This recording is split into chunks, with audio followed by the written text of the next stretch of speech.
Na, žiūrėjau, man įdomu, jūs gavot Romualdo Krasausko SMS-ą? Romualdas Krasauskas, kas jis toks yra? Nežinau, o vat aš gavau.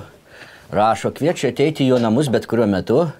Yra adresas, lauko durų kodas.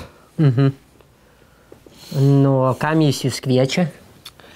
Jis man rašo, ateik, numausiu kelnes ir pakasysi tau biš man, reiškiasi, pakasys pimpalą. Parodykit telefoną. Tai aš suprantu, kad jūs jau buvot pas jį. Nu ne, nes man dar neniešti. Laukiu, kol paniš. Tada ir susitiksim. Parodykit man darbiškį telefoną. Tai bet kad čia virusas SMS-inis, čia tokių žinučių tai tūkstančiai žmonių gavo. O tai, norit pasakyti, eilės bus prie pakasimo? Tai gal važiuojam greičiau, kol nepanižo? Nelaukim, gal dabar važiuokim. Kaip jūs nesuprantat, nėra tokio Romualdo Krasausko, nu čia apgavystė.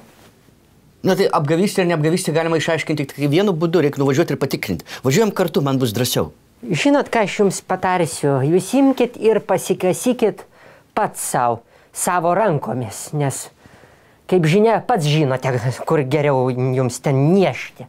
Nu ne, aš visą naktį įsivaizdavau, kaip man kaso Krasauskas.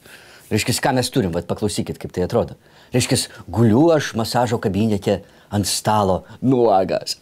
Ir ateina Krasauskas su didelėm raumeningom rankom.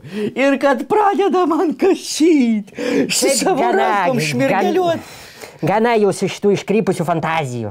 Nusipirkit savo elektrinį blenderį ir pasikasykit. O kita vertus nėra jokio Krasausko kasytojo. Čia virusas. Na tai kaip čia išeina tada viskas, kas Lietuvoje malonu ir apgaulė?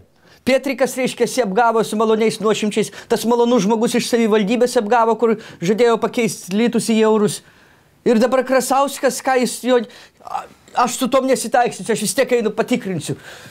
Aš einu. Nepamirškit sąskaitos faktūros už pakasimą, tik tai pasiimti.